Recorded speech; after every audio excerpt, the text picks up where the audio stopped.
"Ballistae!" shouted Hercuin, pushing Dorello out of the way as one of the Kraken's pointed tentacles, slick with seawater and covered in clenching suckers, hurtled down with sickening velocity, smacking into the deck inches from where the Baron had been standing. A second tentacle followed the first, tearing a great rip in one of the sails on the mainmast. The Emerald Queen rocked dangerously, pulled violently to port by the extra weight. A crossbowman lost his footing and fell screaming into the churning swell. The ballistae teams were struggling to load the 6-foot-long bolts into the slider, fighting to keep their balance. "By the 12, where are the caravels?" said Orcam. The smaller boats were still hundreds of yards away, turned against the wind. They would not arrive in time. "We have to do something about those tentacles," Praxis yelled over the creaking of strained wood and the cries of panic. Drawing his last remaining stiletto, he set upon the nearest tentacle, slashing at the dark green skin. It was soft and rubbery, and his blade skittered uselessly across the surface. "Manfeld!" Praxis cried, hating to have to ask the knight for help. "A little assistance, if you would." The Knight of Brachyura had donned his pronged helm and unsheathed his double-bladed axe. "Stand back," he cautioned, aimed an overhead blow at one of the pulsing circular suckers. The axe bit deep, cleaving the protuberance nearly in two. Thick, dark blue blood gushed from the wound, covering his silver gauntlets. "My brothers, with me! We must free the ship!"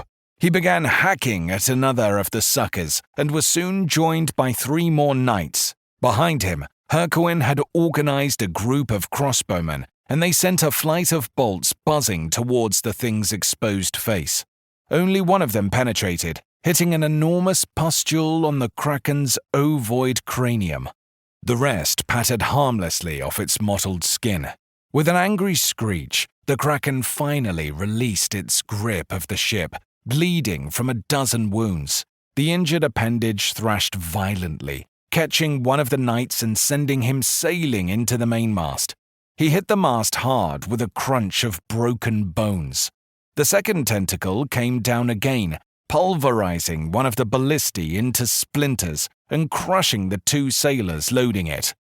"Ballista 1, ready to fire!" a haggard sailor cried. A flailing tentacle ripped his head from his shoulders. Hercuin jogged across the deck, dodging an unattached knot of the rigging as it whistled overhead. "Release! Release!" he said desperately, reaching the siege weapon and hammering down on the lever. With a twang, the taut bowstring sent the bolt rocketing forwards, boring into the raging sea monster.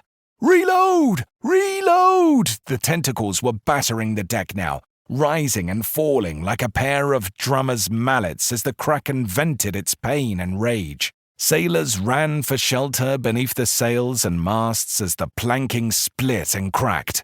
Those who were not fast enough were crushed to death or sent tumbling into the sea of sorrow.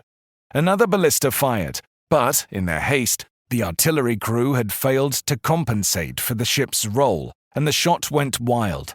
The Kraken lashed out in retaliation, and the ballista was ripped from its base, the wreckage obliterating 2 of the crew members before falling over the side. A questing tentacle managed to catch a knight of the 12 by the waist and hauled him up into the air. The hapless man was dragged slowly and inexorably off the ship before being deposited struggling into the Kraken's gaping maw.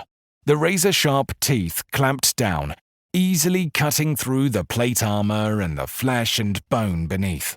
The knight's lower body disappeared into the thing's gullet, his head and torso lost to the sea. "Get the men below decks," said Dorello calmly. He was the eye of the storm, serene and composed in the middle of the chaos, standing with his arms crossed and his eyes fixed on the writhing Kraken. "My lord," said Hercuin, "just do it, Captain. They have suffered enough.